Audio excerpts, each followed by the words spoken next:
What do you think? What are the top challenges you see in the company when it comes to building a strategy? Shaista. I'm delighted to welcome Shaista here, and she is a global program leader at Philips with 17 years of experience in driving a digital transformation through the AI, along with the cloud and automation. And Shaista is passionate about solving a business problem with innovations, building motivated teams, and shaping the future of how the human and AI work together. One thing I understood from your conversation is you talk about the numbers. What is the content in the strategy document we need to have? It's why I ask this question because there's a lot of scholars are there on LinkedIn who use ChatGPT and they use that ChatGPT to build the content. But I really want to understand from the person, from her thought process, how what should be the ideal content of a AI strategy document.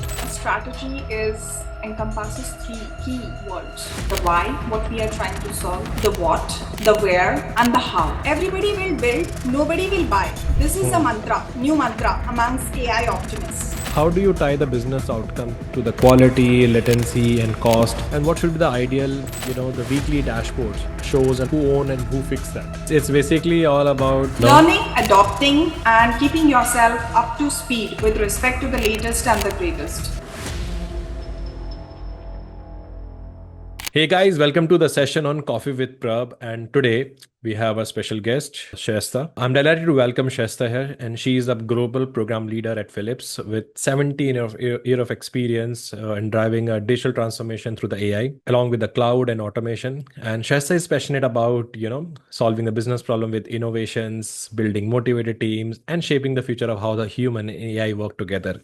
The reason of doing this podcast with Shaista is because I was following the Shaista content on AI strategy and all that, and I found this is the perfect mentor for this podcast, where I will be the student and she will be the mentor who going to drive, who going to explain us how we can able to link the AI with business transformation or digital transformation. Shasta, welcome to this podcast. And it's Sunday. I know it's a busy weekend, but thank you so much for taking out the time and giving back to the community with your knowledge, wisdom, thoughts, and all that. And we are really grateful for that.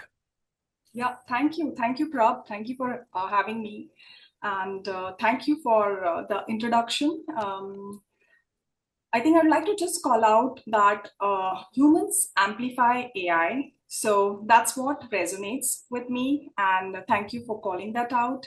I have been following your work, and I truly inspire the kind of knowledge and wisdom which you bring to the security domain, to the leadership.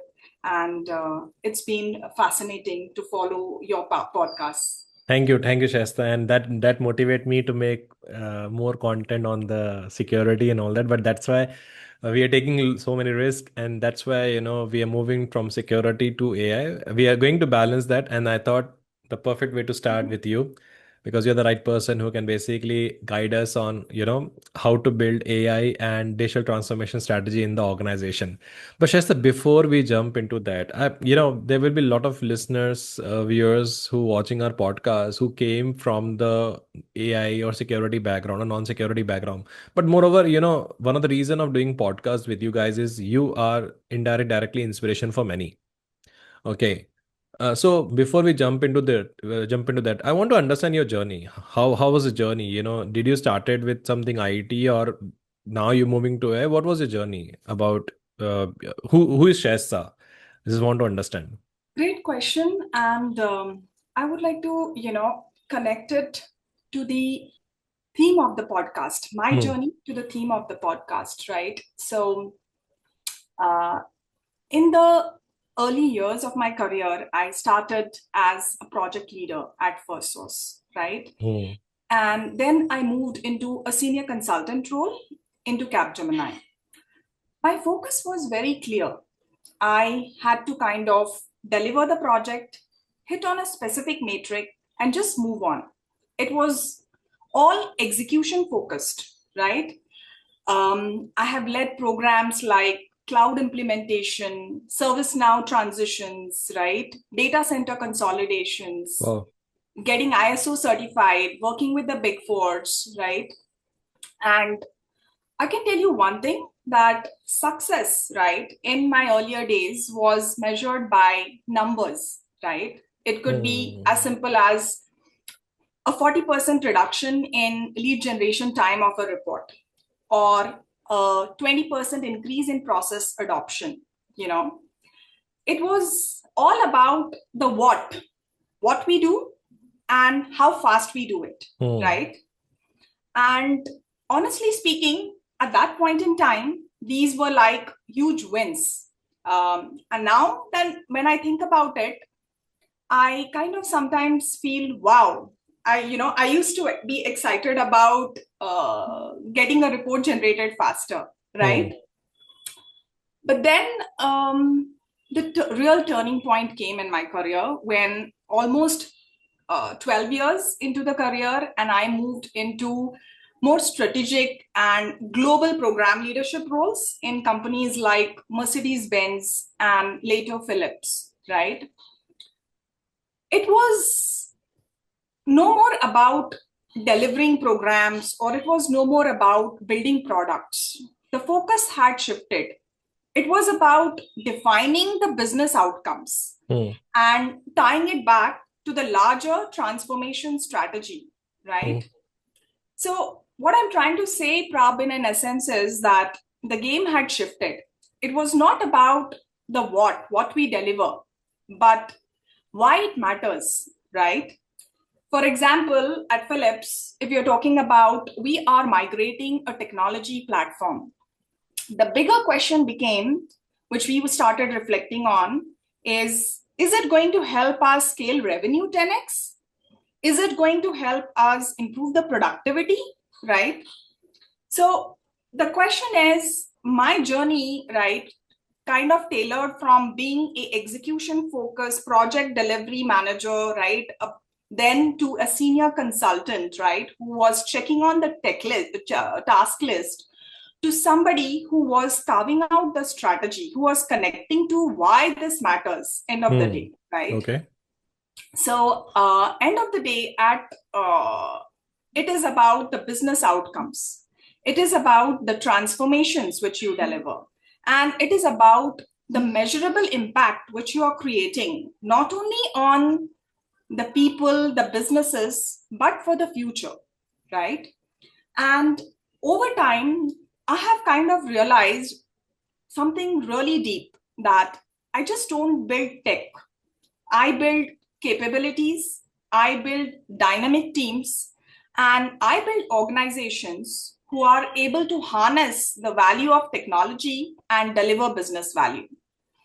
And I have close to 18 to 19 digital transformations under my belt. And I am very certain that true success is not measured based on what technical outcomes or what business outcomes you bring. It is measured based on what transformation you deliver. So there is one message which I want to live with in terms of my transition, and something which is a learning, is that it's not what you deliver, it's about why it matters. That's the question which resonates so closely with me. And how it's aligned with the business benefits. Because Exactly. by end of the day, everything is all about the the value that you're creating for the business, and Absolutely. because your Like role that. is more about how, but outcome is basically where and why and Yes. all that. Yeah. Yes, truly. For example, at Philips, um, I'm leading the AI strategy and the digital transformation for serviceability, right? And with right kind of focus, I have been able to modernize the whole of operations for MRI services. We've been able to clock in almost 20 million euros in productivity, and we've been able to reduce the downtime of MRI machines by almost 30%. And we've been able to do it, right? Because we started focusing on the why. Like I said, it's not just about operational excellence. At Philips, it's about touching the lives of the people, right? We are in Understood. healthcare. We are improving patient care. And goes without saying, Prab, the profitability comes in, right? Exactly. But it So comes with the criticality and safety also, right? yes, absolutely. Because in healthcare, any kind of error or anomaly, unlike any other domain like finance or retail, right, The is impact is not high. acceptable, right? So Human it's safety.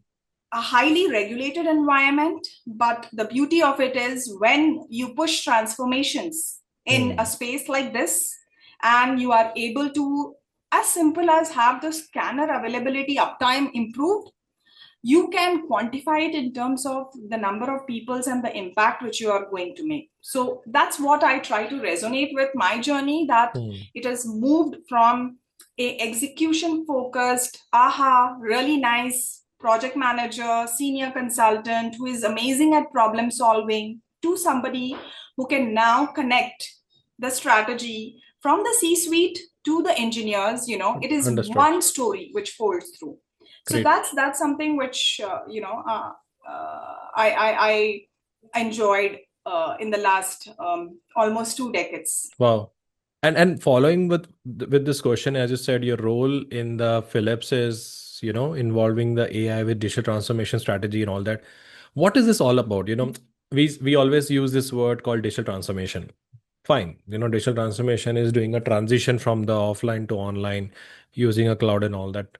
But if I want to ask you in this way, like I'm a customer and I want my organization to integrate AI with digital transformation strategy, how can we do that? What is this all about? Yeah, great question. And I would say we would And if reflect. possible, share with the example. So, Yeah, we yeah, can sure, understand. Yeah. sure. And I would say that we'll reflect it into two parts, right? A, what is a digital and AI strategy? And then the second part of the equation is what is the role of an AI strategist, right? So fundamentally, the question is what truly goes into an AI strategy, Hmm. right? An AI strategy is not about having a set of AI tools or doing a set of AI POCs. It is about, coining a comprehensive end-to-end plan, right? Which connects with the organizational's big why. What is the winning strategy of your organization? Hmm. And your AI strategy need to be connected to the bigger why. And then it needs to integrate with data. It needs to integrate with tech. And Hmm. it also needs to integrate with the talent and skills of your organizations. Okay. And then you need to connect all of this towards the business outcomes, end Hmm. of the day, and Okay. specific business outcomes, what you want to achieve, right? And if I have to give one critical insight, right, based on my experience, it is that AI strategy needs to be communicated. It needs to be communicated in a way that it resonates with all the stakeholders. Hmm. Because at times you have leaders and board members who might sometimes lack the technical expertise. True. And if, as an AI strategist, you are not able to carve out a narrative which very clearly and comprehensively explains what is the business outcome which I'm going to achieve with AI, then you'll not be able to secure, the buying in from stakeholders. Hmm. And in my experience, now this is the second part of the equation, right? What is an AI and digital transformational leader or a strategist? It is somebody, in simple terms, who is like a translator, Okay. who can connect technology to business outcomes. But it's just not that. They understand technology so well that they can link it to the business outcomes. They can carve out a roadmap end to end, and they can also influence C-level executives, right? Okay. And if I have to break it down, right, I can talk about 5 AI strategists. There is a Hmm. growth-based AI strategy, there is a product-based AI strategy, there is a knowledge-based AI strategy, an efficacy-based AI strategy, an efficiency-based AI strategy. And each of this strategy targets a different kind of business outcomes. And they also require tailored, requirements for implementation. For Okay. example, a product-based AI strategy might focus on embedding AI in the customer products. True. A efficacy-based AI strategy will focus on how can I optimize my internal operations, because it's about RPAs, it's about productivity, it's about chatbots. Hmm. So the first question which the organizations need to reflect on is have clarity with respects to all the kind of AI strategies, and then know which strategy fits best in my environments. That's the first step. Okay. And then once you have chosen the right kind of strategy, then you need to start focusing on building the infrastructure, right? The tech infrastructure. Then you also need to manage the data capabilities, right? And you also need to really focus on training your talent or hiring new talent with the right kind of skills. Because let me tell you this, right? Everybody talks about growth, but a growth based AI strategy, you will not be ever able to leverage the power of AI if fundamentally you are coming from a conservative culture. Example? Example, healthcare. Hmm. Yeah, the risk So appetite is very low. yeah, you are coming from a or finance, any of this, where you are coming from a conservative culture that is a highly regulated environment. You have to think You twice, will yeah. not be able to even use enterprise data and ingest it into the LLMs without having, really extremely heightened data privacy and data leakage protocols. Hmm. It's completely impossible to Hmm. leverage the power of AI in such Hmm. an environment. So understanding the building blocks is the key. As an AI strategist at Philips, we started off with a productivity based AI strategist. We really clearly laid down what is the readiness for our organization in terms of data, in terms of talent, in terms of capabilities, Wow. and in terms of what are the constraints, because knowing your constraints is also equally important. And then most of the AI deployments fail not because of the strategy or not because of the data. It's predominantly because we have not invested in connecting the criticality and the complexity matrix. So the business outcomes looks always lucrative, right? But then you need to know whether your environment is ready for a deployment like this. Hmm. So my simple call to action here is to know, as an AI strategy, look at the various kinds of strategies, literate your leaders with respect to the know-how of AI strategies, and understand and deploy an AI strategy based on your organizational culture, based on your regulatory environment, and based on your data readiness. That's really great insight you talk about. And the best thing about that thing is you talk about the different type of strategy. So, I was an impression we can have one AI strategy and we can have all the components in the strategy. I just want to deep dive into that. I'm sorry for that. And it's a very a great insight you have shared on that. If I talk about a document, like example, I want to create a AI strategy. Okay. So what is the step-by-step process? Normally what we happen in the case of security strategies and all that, we spoke to the stakeholders, we understand the need, we translate the requirement, goals, and all that. So uh, when I'm talking about a person who creating a AI strategy, what is the step-by-step process? Yeah, great question. And we'll unfold it step by step. Yeah, Yeah. please. Yeah. And we So can take one use case. Let's take example.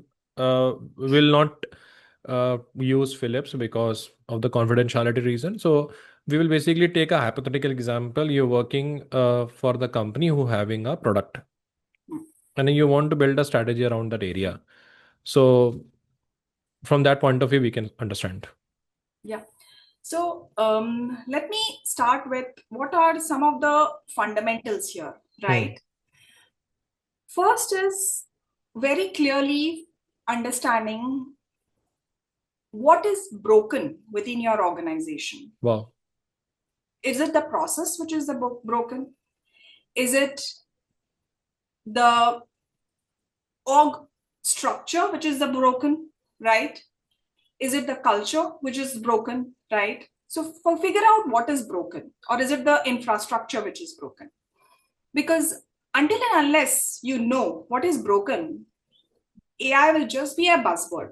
And in today's world, I think we cannot even hit a air molecule without hearing AI powered this, AI powered that.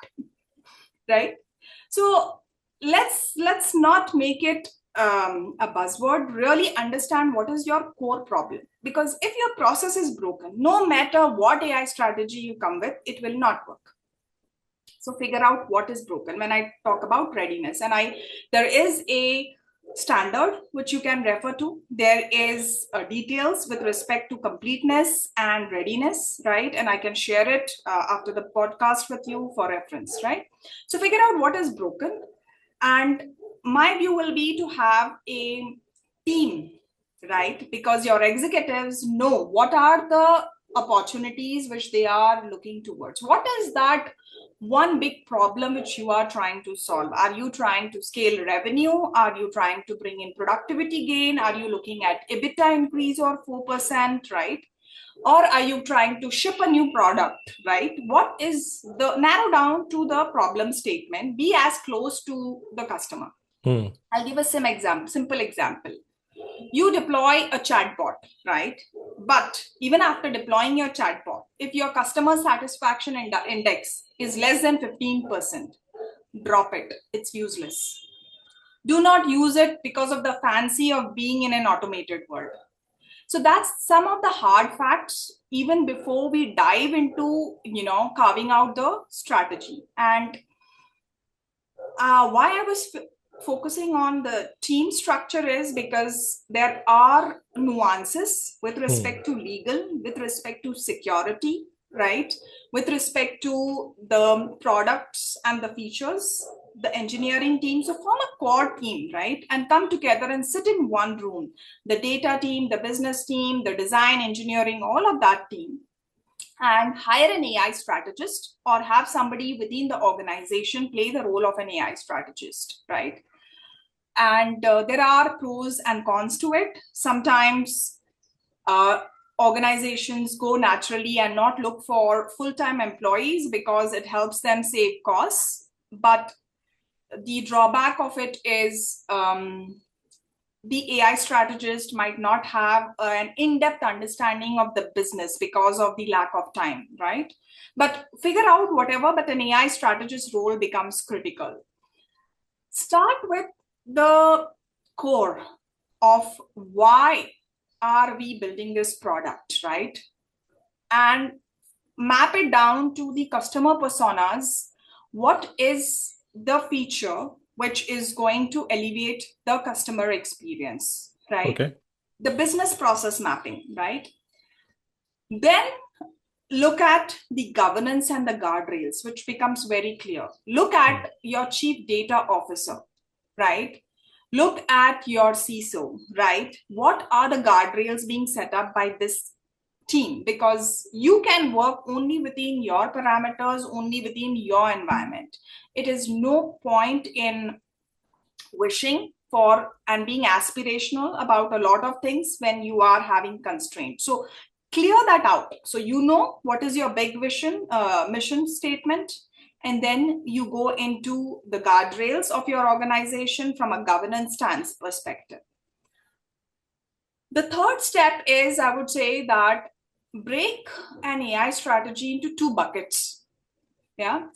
A bucket A will be everyday AI, where you're looking at low-hanging fruits predominantly, right? Because, and I'm telling you why, because end of the day, everybody wants to show some ROI and build trust. And it also keeps happy, right? Your right kind of hormones get released there. The second bucket, which is a key, that's where the transformation happens, right? And that's where you really need to figure out what are the core business problems which I'm going to solve. For example, you can have a simple AI-based search document, right? Which can reduce the search time. Say it takes currently 80 to 90 minutes. You can reduce it to say less than 30 seconds. That's a POC, just to gain trust that I brought in efficiency, right? By doing this particular use case. But what is a transformation strategy for a product like this? A transformation strategy would be end to end, because you're not looking at only search optimization of a product. You are looking at how can I enable agentic AI? How Okay. can I make sure that I have the next best action available to my agents at the click of a button, right? So it is looking at that search will optimize and bring in insights to me at the click of a button. That's knowledge being made available to you early. Hmm. But an agentic AI guided troubleshooting will tell me what is the next best action I need to take. Okay. Because it is just like going towards making humans do what they are need to be doing, right? It's True. less about the technical nuances, but taking Yeah. it step by step. So Yeah. that's about the transformation where you go from AI use cases to implementing agentic AI, where it is about action, it is about adapting in real time. So that's the transformation for a particular product. And then it does not stop there. You need to connect what kind of matrix, right, it was able to deliver. End of the day, outcomes need to be tied to the matrix when it comes to strategy. True. So you define that currently the lead time for an agent to handle a work order is say 80 minutes, right? Out of that 80 minutes, 40 minutes goes into search, 20 minutes goes into, carving out the service action plan, and 10 minutes maybe goes into uploading the data into the tool. Now, in the first use case, you addressed, efficiency as a problem, right? And you were able to reduce it. The next use case you have to look at, after doing all of this, how have I been able to elevate customer experience? Because end of the day, it's the customers who matter. True. So you need to break down your transformation into use cases for every personas in the value chain, whether it is somebody who is serving the customers or it is exactly the end customer. Because Okay. service as an industry is moving and shifting in having kind of a no call, right? True. So that's what I would say is a transformation when it comes to an AI strategy. And an everyday AI strategy is simply put, elevating your AI sales leads, right? Using Gamma to prepare presentations, using Grok, right? All of this. Let your people, right, who are your top performers, let them play with these AI tools. Let them learn how to become productive, right? And ask them to come up with use cases, how you have been able to automate and simply put, reduce your and bring in efficiency in your ways of working. And Hmm. beautiful ideas are going to generate out of it. That's your everyday AI, because it's not just about chat GPTs or Claudes or Geminis of the world. There are so many great tools available there in order to enhance your productivity. And if you want to focus your organizational core brainiac people on the most important task, Hmm. then you need to make them learn AI. So how do you inspire them to learn AI, right? You give them all of these trainings, you make them data literate, you ask them to do short POCs, and that is what is going to increase their confidence level, because now they are data literate. Suppose if you take 20 minutes to create a presentation and you are able to do it in less than 30 to 60 seconds, right? And then maybe you have to do some edits, but it takes less than 10 minutes, right? The core work is done. You have the rest of the time to focus on something more important, right? So these are some of the areas which you can start focusing on. And I can go deeper into it, but Prab, if you have any questions, do reflect. Wow. I just made a lot of pointers. And because I was working on some of the AI governance perspective and all that, I thought it's a right time to ask you, because for me this is the online platform we have. So I thought I will use this opportunity to ask you this, and I really got a great insights, and I got the clarity about, because I was personally victim of this, to get the clarity on this integration part. But thanks, Esther. I know you have given me a lot of insight on the strategic part and all that. And I'm really, really, thankful for that, to be frank. I don't know about the listeners, but I got the answer of the problem which I'm struggling from last 2 weeks. Thank you so much. And what do you think? What are the, if I want to ask you the challenge, Shasta, if you are a product lead and you are sorry strategist and all that, what do you think? What are the top challenges you see in the company when it comes to building a strategy? Yeah, that's a great question. Hmm. And I would say that this might sound a bit provocative, but hear Hmm. me out. Yeah. It is sometimes when you start building the AI strategies, right? And you start with the AI deployments, Hmm. most of the AI deployments, if you're seeing, they are kind of failing today. Hmm. And that's a hard fact. Yeah, we cannot deny that. Yeah, Yeah. I agree. The real challenge here is it's not the messy data. It's not even the budget cuts which happen, right? But it is predominantly agreeing, it's about agreeing to be the one steering the ship. And let me tell you what and why. Because the moment you start leading an AI initiative, right, Hmm. all eyes are on you. True. Every decision becomes a spotlight moment. Every choice, every trade off, every pivot, right, you kind of get scrutinized. You're taking risk and you're bringing something new which is out of a comfort environment. Yeah. And this is something which kind of keeps me awake at night. And here's the truth, it's not the tech which is complex, Hmm. it's the human. I It's a agree. human element. For example, supply chain will always talk about efficiency. True. Finance will always talk about ROI and matrix. I agree. Marketing will always talk about customer insights. True. Security will always talk about privacy guardrails. How do you avoid the alignment trap? Hmm. You can get all the technology, you can get the best of the data. But if you do not solve this problem of avoiding the consensus conundrum, what we call, right? That's fundamentally which is something to err about, right? And here's something which I would like to reflect on, right? As a strategist, the human element of it, you really need to start by looking at being somebody who can take tough calls, right? At times, I have sat in the rooms and it has been for days, months together, right? Where we had to kind of tackle and debate on whether we should be taking on an inventory optimization problem or we should be focusing on a customer churn prediction first. And both had really, important business cases. Both had passionate advocates. Both were equally critical.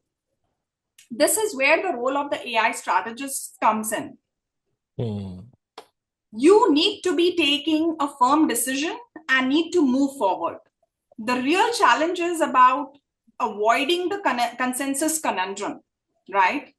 So at Philips, let me give you an example, not getting into the proprietary details.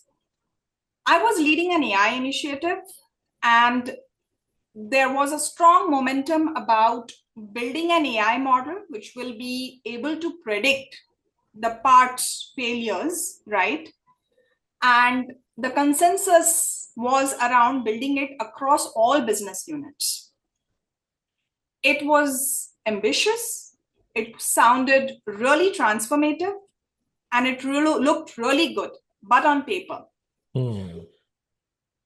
Now, when I did a due diligence, I realized that as simple as data integration across multiple business platforms is going to take us more than a year.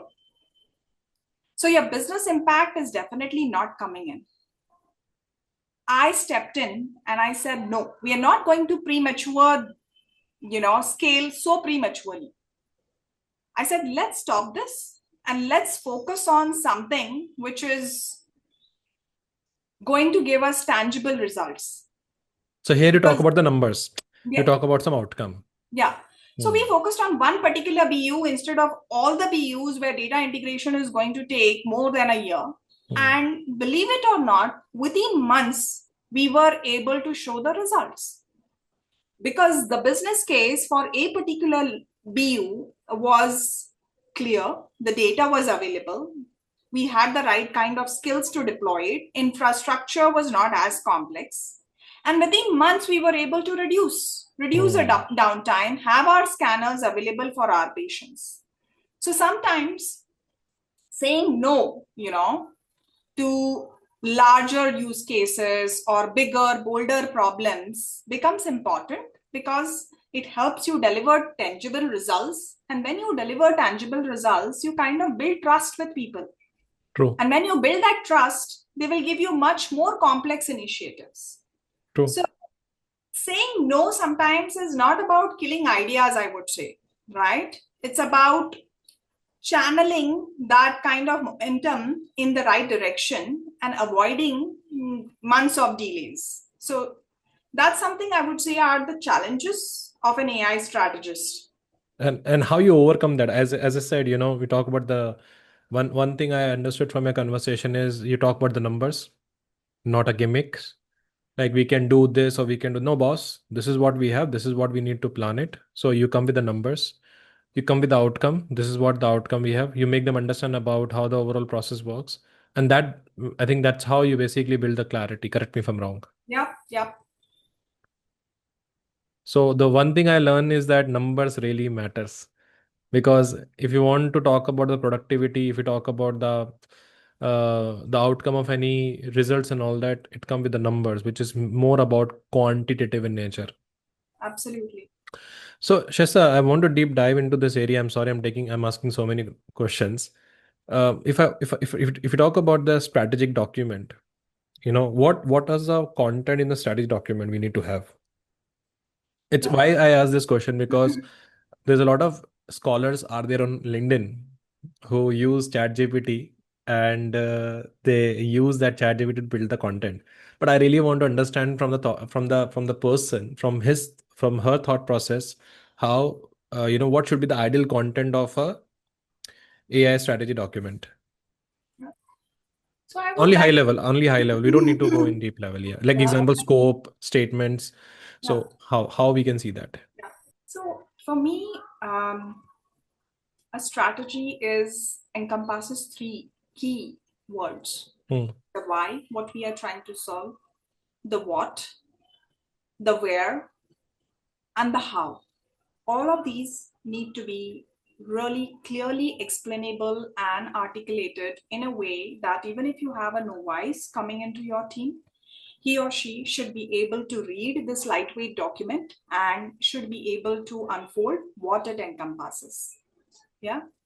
So, step one is to call out very clearly what is your organizational why statement, Hmm. right? You want your EBITDA to go by up by 4%, say, for example. Then you need to look at what are your core problem statements. Is Hmm. it the inventory optimization? Is it the customer churn prediction? Is it about improving service operations? What is the core problems? And there might be multiple problems, but you need to come up with a priority and impact matrix that this particular problem has this kind of impact, right? Simply put the 80-20 rule, which are your top three problems to address. Basically, not problems, I would use the word opportunities, right? What are your top three opportunities to address your organizational why? Once you know that, you know your scope. Now you need to very clearly carve out the executive team, the legal team, the various stakeholders, right? The data team. And why I'm saying this is because at times you need to put together the business and the data team in one kind of meeting room because they need to define what are the minimum essential elements which need to go in my AI strategy, right? True. Because at its core, it is not some massive governance framework, an AI strategy. It is like a simple shared agreement, right, between the various stakeholders, and it connects to the why. It very clearly explains what are the problems which we are going to solve, and then it comes about talking very clearly in terms of what is the tech infrastructure which we are going to leverage, what is Okay. the um, uh, technological landscape, Hmm. right? Because that's important. Whether you are going to use OpenAI, or whether you're going to use Llama, or whether you're going to use Gemini. So, Hmm. what is the tech infrastructure which you are going to have? Even before that is your readiness with respect to data infrastructure, with respect to data quality, with respect to data governance, right? So, this is another core element. Then it comes with the tech infrastructure. Hmm. And then you need to very clearly have the governance called in the form of a playbook. And a playbook is not like 100-page document which is Hmm. going to be heavyweight, but it will bring simple clarity, right? With respect to if I am running an AI program, and if I want to connect back to my strategy, what is that, right, which I can be sure, laser sharp focused, discipline, and keep on executing, and I get guided by my playbook in terms of how do I do things, right? And Hmm. this is something very clearly to not suffocate agility. So that's something which is in the how part of it. So these are the core elements of your AI strategy.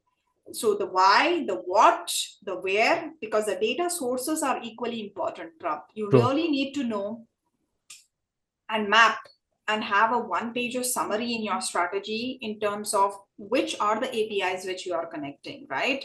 What are the data sources? Are you able to trace the owners, right? Hmm. Most important, like I said, it's the alignment trap. And if you can come up with just a one pager summary which very clearly captures, right, the roles and responsibilities, you will be able to avoid a lot of confusion later with respect to governance, data roles. And once Okay. you have that, it gets into, very clearly on the how part of how are you going to execute your strategy. So that's something which really needs to be called out. And these are the core components of an AI strategy.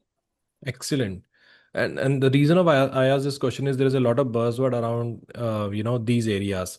And if the statement which is coming from you, it really makes sense because you are the person who working on the ground level, and you are the one who working on those operations part, how it actually works.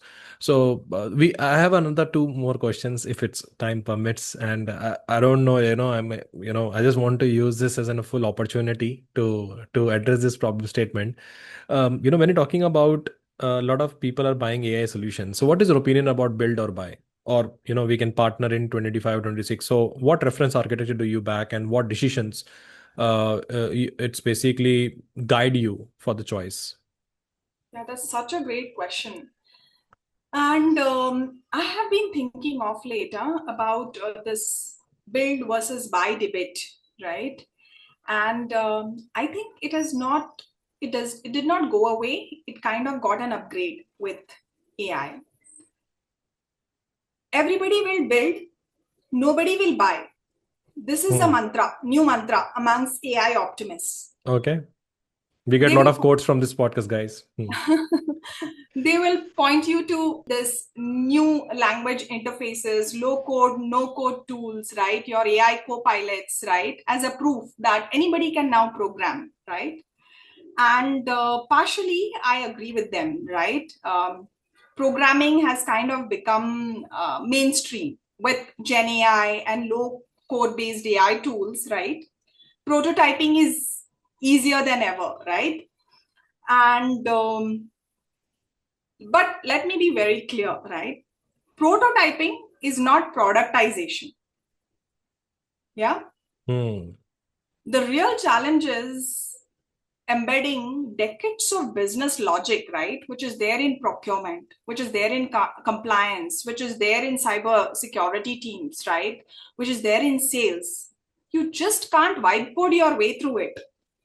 True. Yeah. Agree.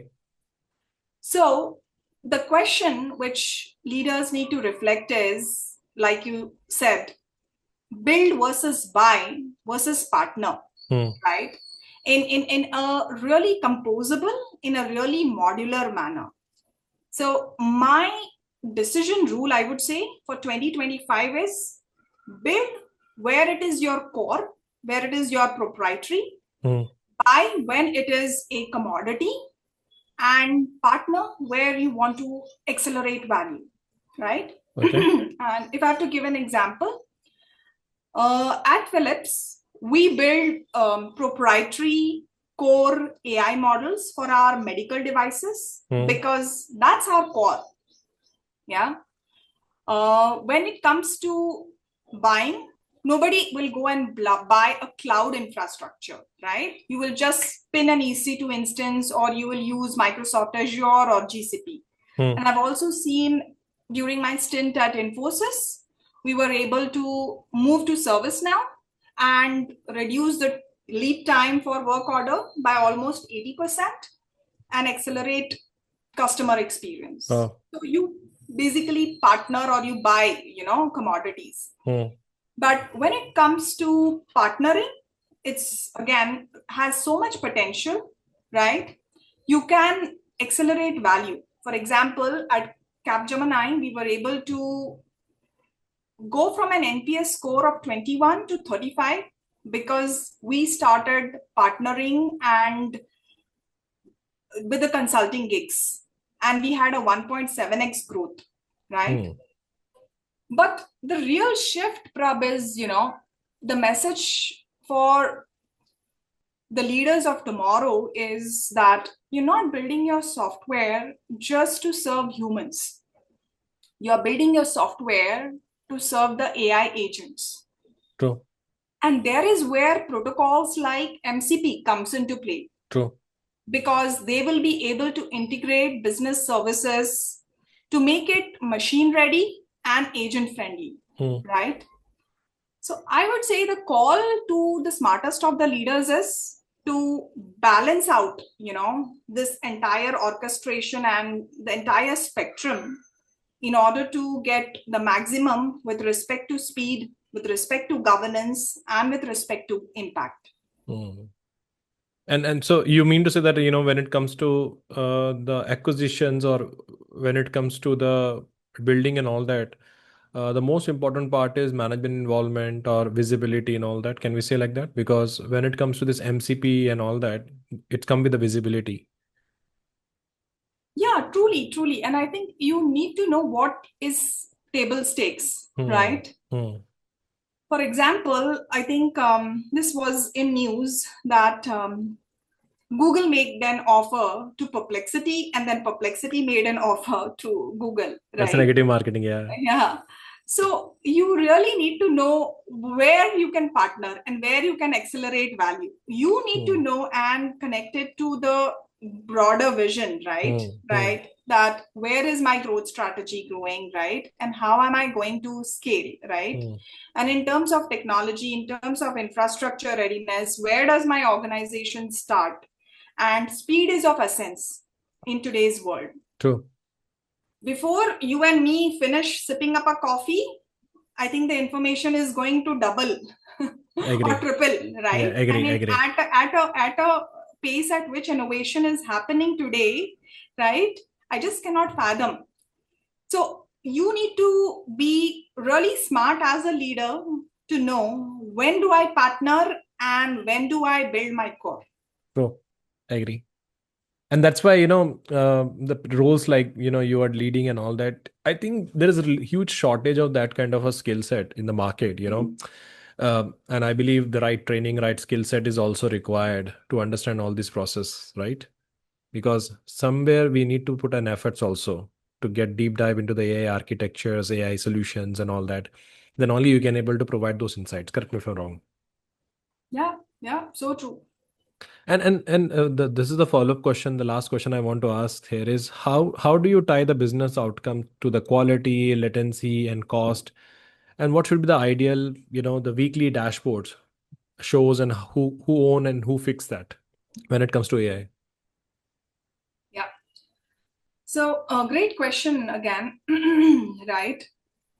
And I can give a direct answer here in terms of the governance framework, right? And what would be your weekly dashboard? What would be your monthly dashboard? What would Hmm. be your daily dashboard, right? But that's getting into the granularity and nitty gritty of things, right? I would say even before you start with your governance rule book, figure out if there are right roles in your organization, Hmm. right? Figure out if there is a chief data officer, figure out if there is a data policy, if there is an AI council, if there is an AI policy, right? And then start connecting the dots, because business outcomes definitely gets tied down towards the matrix, which is True. all known, done and dusted, right? But if you really want to leverage the power of AI, right, you need to know if the building blocks, right, whether you have right budget allocated, whether you have the right roles in your organization, are your True. people literate enough? Do they understand what it means with respect to the nuances of data, right? With respect to the MDM strategy, with respect to data quality, with respect to LLMs, and with respect to the entire AI architectural role. So, all the roles, do they even exist, right? Hmm. Because governance with respect to matrix and dashboards is superb, great strategy, Hmm. but not having the fundamental building blocks would result in a lot of noise when it comes to dashboards, right? Agree. That I Yeah, agree. yeah. And simply put, right, the role of an AI strategist, right, is somebody like you were talking about the skills, right? Hmm. You would need somebody who can comprehensively understand business, right? Who understands strategy, but who also has a really good technical acumen, who knows AI, who knows machine learning, who comes from a development background, right? And then they need to also have really good soft skills, exceptional communication skills, being able to collaborate with the Hmm. leaders, being able to influence all the stakeholders, right?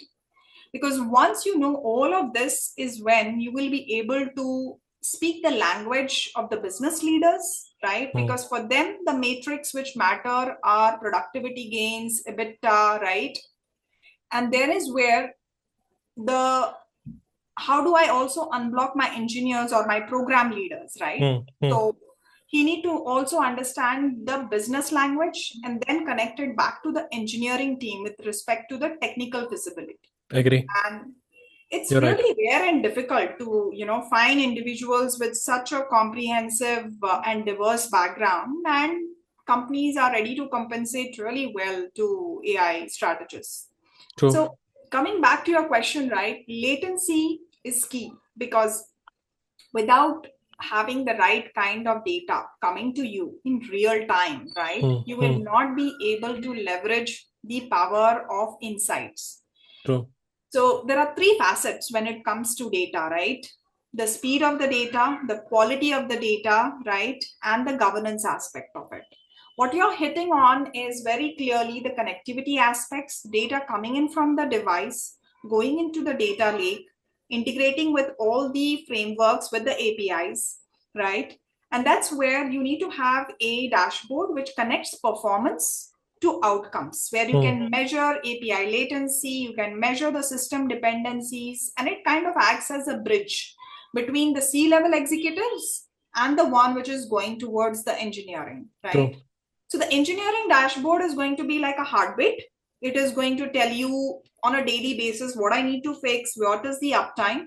The mid-level dashboard is something which is going to be connecting performance to outcomes, and the Hmm. C-level dashboard is something which is going to give you the business outcomes in Agree. terms of, and all of this you need to connect it basically in such a manner that the storytelling is the same, just through a different lens. True. So that's basically the crux of it. Okay. So, matlab, more of the story is that more about we need to focus on the qualitative metrics, sorry, quantitative metrics instead of quality metrics, and we should focus on the data which is more relevant to the business. instead True. of basically having a technical matrix and all that. True. So three layers, right? What Hmm. metrics are important for my business? I have Hmm. those in place. What metrics are important for my program and engineering team? And then Hmm. finally coming to the team which is building it, right? All of these need to be put out in three layers. And you have a storytelling in a way which connects from the C-suite to the engineering, in a seamless manner. And you're able to unblock teams end of the day Hmm. with the help of and make sure that everybody is working towards the same North Star.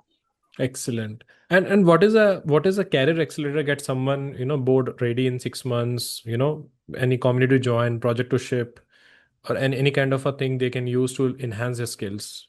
Is the last question I want to ask. Yeah. Great question. And I think boards are definitely looking for people who can, demystify AI and help them go ahead from just the buzzword to, connecting it to a real value. And if I have to give you accelerators, right, very quickly, I would say lead an enterprise AI initiative where you are like championing, right, a complete Hmm. end-to-end program. You're getting deep dive into the data. You are actually doing AI deployments, and end of the day you are kind of bringing in a measurable business outcome, right? So that's number one. Number two accelerator would be to get into the governance aspects of it, because people in the board really love compliance, ethics, responsible AI. Hmm. So build a governance playbook, because that will also help you understand what is constraining it, right? And number three would be to build your visibility outside of your work, whether speak, write, or do TED Talks, right? Where you get kind of recognized as a voice which is trusted, right? All of this kind of ties down into that you are able to bring in an impact, governance very well, right? And you also have a visibility. True. And board will be really happy to have you at the table. So you mean to say that when it comes to the respective of boards and all that, uh, but more important, transparencies also matter, because when it comes to presenting any kind of facts or whatever the process we have, if you don't have a transparency and all that, it will that is also impact the. Which is given when you are Hmm. leading or when you are championing an AI program, right? Hmm. These are the building blocks with respect to reporting, with respect to keeping all the team right up to the speed with respect to your program schedule or the deployment schedule or the matrix, whichever you would define. Like for example, you're able to improve the mean time to resolve, right, for a Hmm. particular product. So Hmm. I think it comes down to matrix and the before and after matrix, right? Which Understood. will help you build the trust. Yeah. Understood. But thanks, Shasta. It was really a great insight, and I really got a hand-to-hand visibility what is actually the AI strategist works in the company, and I would like to add 3 points here, which I'm going to take from this particular podcast is how to build a strategy. I like the starting point you said about, if your process are break, you can't build a strategy. That's a very good line I'm going to use for the quotes also, which I used to post on Instagram. Thanks for that. Third thing is that, you talk about, why and how before we jump into AI and all that, because not, if it doesn't give any kind of productivity to the customer, there's no point of adopting the AI. It's a very good point you said. So I'm going with a lot of insight from this podcast, and I'm sure who watching this particular podcast, they also get a lot of insight. I have a simple question is, can I share your LinkedIn profile on a description box that if any CXO and any viewer want to have any kind of a question with you, they can directly ping you on LinkedIn. Is it okay? Yeah, that should be okay.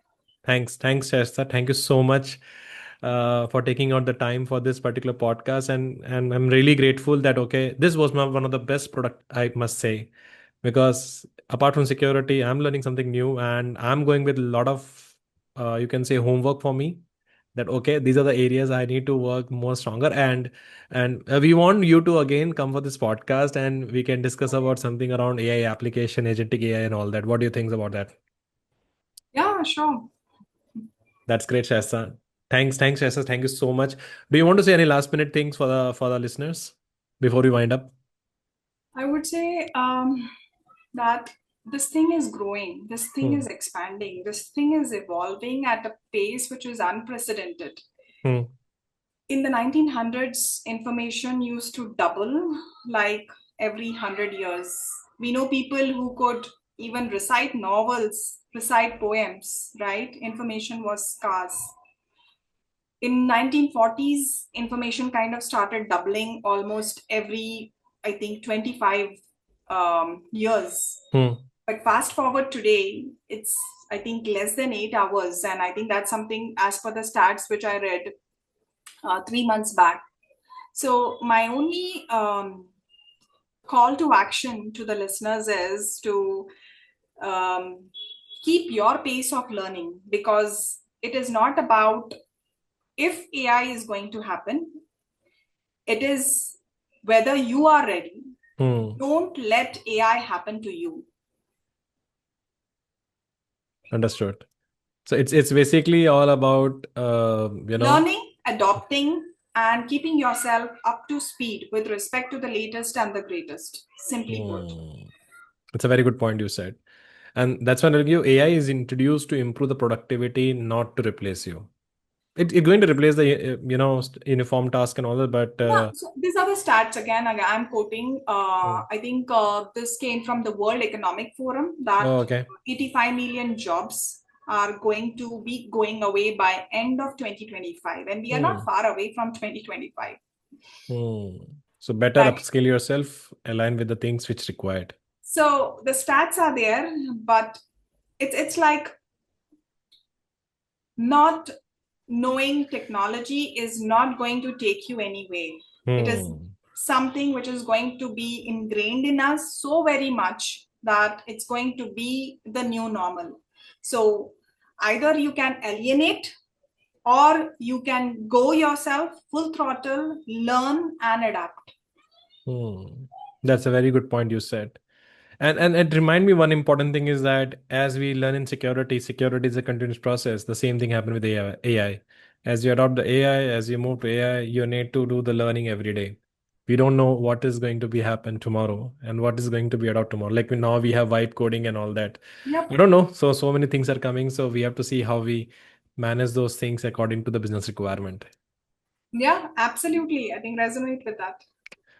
But thanks, Shasta. This is really a great session, and thanks again. And guys, those who new to the podcast, do let me know in the comment box how do you find this podcast, and do let me know what are the next topic we can discuss on AI from a CXO perspective or from the engineering perspective. We're looking forward for your comments, which help us to improve our podcast. And I'm going to share the LinkedIn profile of Shasta. So if you want to have any kind of a questions, queries, you can reach out to her directly on LinkedIn, and I'm sure she happy to help you with all the queries what you have regarding the AI strategy. Thank you so much, Esther. Thank you so much for this particular session. Thank you. Have a great rest of the day, Rob. Bye. Thank you. Bye.